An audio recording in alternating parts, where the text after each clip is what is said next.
Hey folks, it's the first Dells Ducks this week of a new season, 2016-17 season. Thanks, Coach, for letting me come into your house again. Absolutely. Got some former coaches here on the sidelines. Kevin Philback, Aaron Corbier in the house.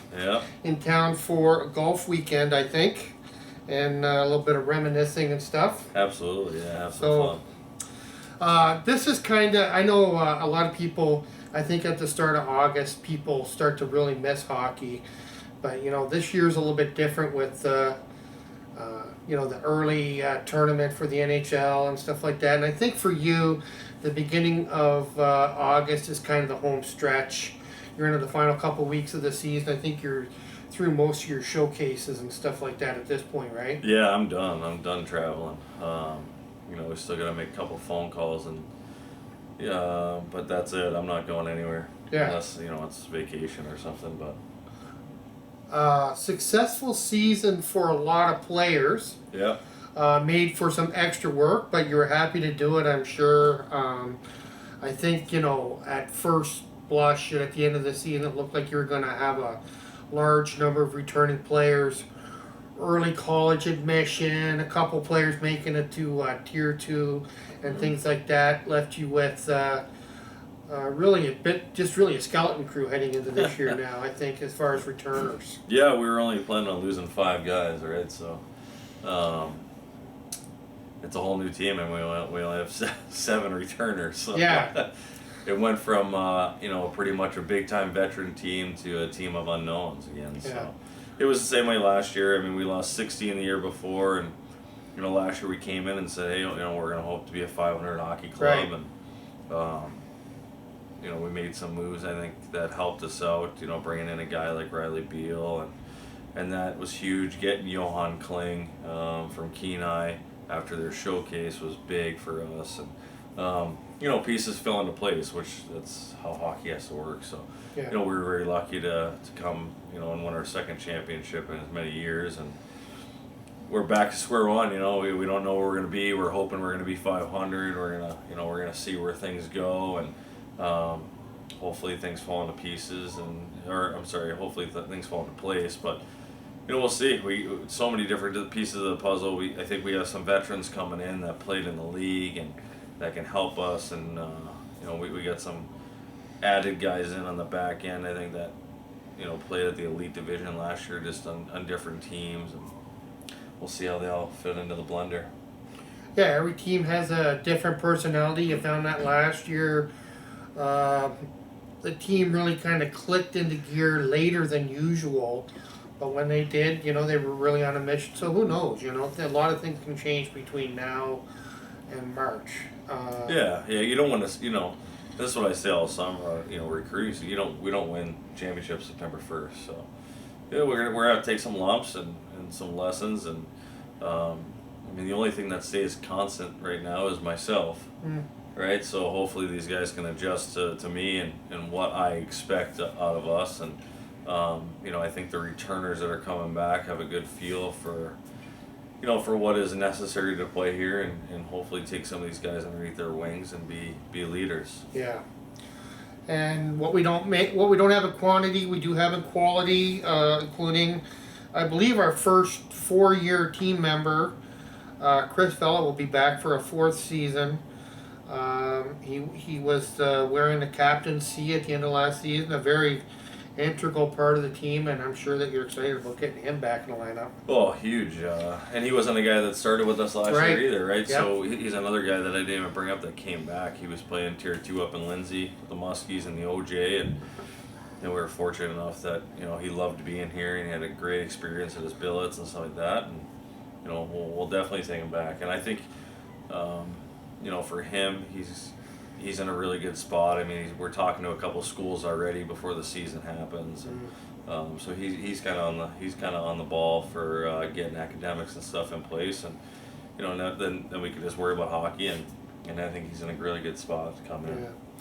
When I think of Chris Vella, the thing, and I probably mentioned this before, but the thing I always remember is, it's unfortunate guys didn't see it that are going to be coming in this year, but just the way that he went about making this team, like right from day one, It wasn't easy for him. He came into this team as a 16-year-old, and he had to carry a lot of hockey bags. And I think before Christmas that first season, I don't think he played much more than a handful of games. Yeah, I don't think he played one actually. And his patience really paid off. Once he did make the lineup, it became really difficult for you to take him out of the lineup, I think.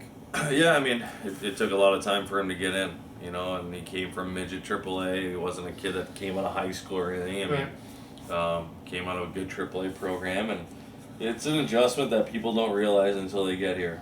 And we spent a lot of time with Chris. I mean, off the ice with video, and I mean, we used to give him tests on the whiteboard and write up situations, and he's got to explain it to us, and it's guys learn differently, and it took him, that process to get into it, and but once he was in, I mean, he played for us in playoffs and the finals and the championship. I mean, he was there every game after that. So yeah. He's a guy that I give a lot of respect to, because it's so easy nowadays for a guy to say, just trade me. Just quit. Yeah. I'm just gonna quit, and my mom doesn't like you, or whatever it is. Like, he was a kid that just kept his head down, worked hard, loved doing it, and understanding that the education part of the game was such a big process. And now he's coming back as our captain, and rightfully so. And some of the guys that he learned off of, the key veterans that came with you to this team, and now he's one of them himself. And as we saw back in June, he's already starting to make his presence felt as a leader, I think, on this team. Absolutely, yeah, absolutely. So we do have a couple other returning players. We have 7 altogether, as you said. Looks like we have 5 forwards, 1 defenseman, and 1 goalie that will be returning. So let's just start out this first one. We'll go through some of these guys. And I'm just going to go down this list in no particular order. Wyatt Nielsen was a guy who came in here last year, and you were high on him right from day one. And I think that injuries maybe held him back a little bit last year, but I know you still are a big fan of Wyatt Nielsen. I am. Yeah, I'm a big fan of him. He's a real. He's kind of a different guy. Like, he's real quiet. Like, if you watch him play, he's small. He's a little chippy. He's shifty. Really good with the puck. So you kind of take that and you take him off the ice, and you're like, oh, okay, like, he's the guy that's kind of a comedian, a wise guy. Yeah. He's total opposite. Very quiet, straight to the point type of guy. And was a guy that we pushed, in different areas last year to try to make him feel uncomfortable and see if he could battle through it and play, and he did. And I'm a huge fan of him. I mean, we changed, I think, his mindset about hockey at almost 180. He came in as a AAA guy, right? A lot of skill, speed, wants the puck, and sometimes you don't have that time in junior hockey. And you know what? He adapted. He plays on the same line with Vela, and I mean, all that line just blocks shots. They finish hits. They go to the net hard. Like, he's gonna score nice goals because he is a nice player. I mean, he's got really soft hands, but he's definitely not afraid to get 10 goals. I mean, mixing it up in front of the net either. So yeah, I'm a huge fan of Wyatt. I love what he brings to the table. I love that he's a huge fan of this place. He appreciates it, and those guys are the guys that you want to bring in every year and surround yourself with. Right. Trevor Jestak came in mid-season, I believe. It might have come in a trade. Yep. And made his presence felt pretty quick. He was a pretty good blue-collar player. Paid a heavy price at least one time, losing a few chicklets in one game. But another guy that's really going to give you everything he has. Yeah, actually, he just came and skated with us last week down in Chicago, helping me with the goalie sessions and stuff. Okay. And he's got 6 brand new teeth that pop in and out. But great kid, right? Judd's a guy that played in the North American League. He's played AAA up in the Sioux, and he was playing in the Eagles and the NOJ, and finally came down here. And another guy, like, really quiet, right? But does the small things that you appreciate. We'll stop on pucks. We'll finish hits. We'll block shots. Things that help you win. Maybe not the first game, but they'll help you win the last game, and that's the process of junior hockey. Trace Peterson is a guy that will start the season on the IR Yeah. as he ended last season. Um, and maybe similar to Chris Vella's first year. He kind of learned the ropes last year, and you can see he's a lot more mature right now. And I think he's pretty itchy to get back on the ice. Well, we can't get rid of him. Right? Like he's lived here Yeah, for the right. last 2 months still. So, yeah, I mean, you know what? Like I give him a lot of credit, right? Because he earned everything he had last year coming in, and young kid out of high school in Colorado, and Yeah. didn't really know where he was, like how he would fit into junior hockey. I think he found out how to play the game consistently, which is a huge thing, and I mean, he blew out his knee in the championship game. Yeah. So actually it was the game before, and just kept, the trainer said, listen, it's up to him, and he said, it's the last game of the year, I want to get in, and I think it was in the second period, it definitely tore everything, and so he's had a surgery, and we're looking forward to having him come back, and hopefully why he's around and still in rehab and stuff like that. And you just got to keep him positive, right? And he's a guy that we expect a lot out of his second year, but good kid. Like I said, he's living here right now. He's working all the time. He's doing the right thing, so it's a good thing to see. But yeah, I mean, Trace was, I thought, that line was kind of invaluable, and I mean, he was our fourth line center, and they played in overtime against Chicago Cougars to get us to Boston. If you're comfortable playing your fourth line in overtime against the Cougars, and that's a really good sign that we had last year. Absolutely. So, yeah, a lot of credit to him, and hopefully, his recovery's still going well, and it'd be nice to get him back on the ice for sure. Yeah. So if you're looking for Trace, I would expect. We're hoping Closer for to November. Christmas, I would think, right? Yeah, we're hoping for November. November, Yeah, okay. November, December. Okay, so the final forward, third-year returning guy, guy I know you set the bar pretty high for, sure, Maori. He seemed like he was pretty serious in June. He's had a good summer. He's been working hard, I think, and I think he wants to make his last year a big one too. Yeah, I mean, he was our leading point guy last Yep. year. Had some offers to go to college, and just felt that it was the right thing for him to do to probably play one more year, and probably is the right decision for him, depending on how his summer goes, right? Like if he puts in the right hours, doing the right things in the summer, and he comes in ready to go, he should probably won't be one of the best players in our division at least, and maybe in the league. So he's got a good shot. He can fly actually up and down the ice, and I mean, he's a competitor. Like, he just wants to win, and he puts the team first. So he's a guy that, when he said he wanted to come back, was, for us, it's a great thing to get a guy like that back. Great personality, smiles every day at the rink. Yeah. So it's stuff that you love being around. He's a great person, and I think I do. I have some high expectations, because I expect him to be one of the best players in the league, and that's mine. And we'll see what his are when he gets here. But Yeah. as of right now, August 4th, that's the goal. Our one returning defenseman, I think our only stay-at-home guy on a team that had defensemen in the blue paint as much as they were on the blue line. Yeah, we had a lot of D that were F1. For sure. Yeah. He was definitely a stay-at-home defenseman who was probably best known for his play in his own end and his heavy hits. Yep. Josh Repal from Toma, one of several Wisconsin guys that should be on the team this year. He'll be a bit of an anchor for you on the blue line. Yeah, I mean, Josh has actually played pretty well all spring.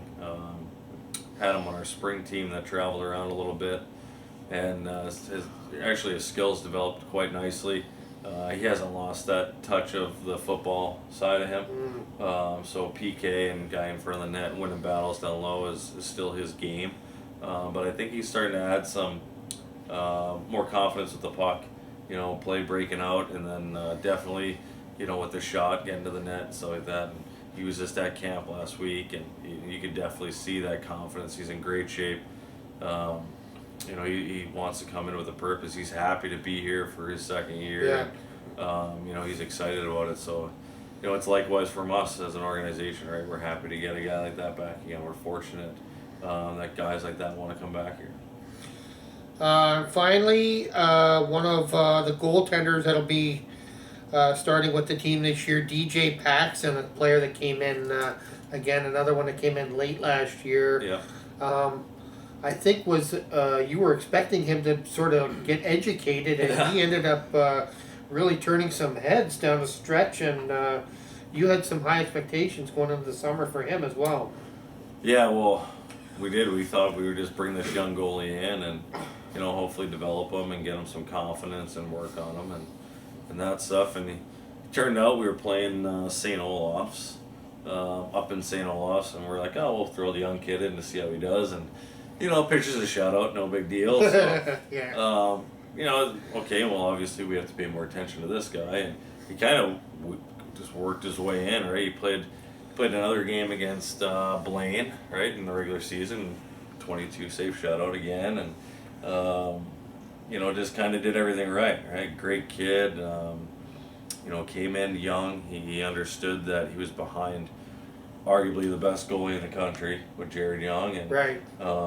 he loved it. He loved every part of it. You know, he was almost too excited to be on the bench sometimes in the playoffs. But I mean, that's the spot he worked himself into. I mean, he backed up every game pretty much in the playoffs, all the way to the national championship. And I mean, he put marks in our bench from kicking the plastic so much during games. You know, and sometimes he was jumping off of the bench before the game's over to go celebrate, and you know, it's the stuff we got to calm him down. And but he was so excited, he loved it. And another guy, right? Like, I'm excited to see what he can do. It's a wide open door. We're bringing in 4 goalies, and I was Right. very honest with all of them. Hey, we're bringing in 4, and we're gonna let you guys try to fight for it and set yourselves up for 1, 2, 3, 4, and that's how it's gonna work. You know, with him being a young guy, you know, I love to see him come in and do it because of what he did here last year. But it's gonna be totally up to him and what he's done for himself. Yeah. You know, but a great kid, great family. Lived here again most of the summer. I think he's home right now, back in Eagle River, Alaska, Oh, is fishing he? and stuff like that. Yeah, before the season. But yeah, I mean, we're excited about the 7 coming back. We think there's some big pieces, and we think there's some pieces that we're excited to see if they're ready to prove themselves. So, you know, we'll kind of just take it day by day. Right. And time's not going to let us go through, you know, like a lot of the newer guys coming in.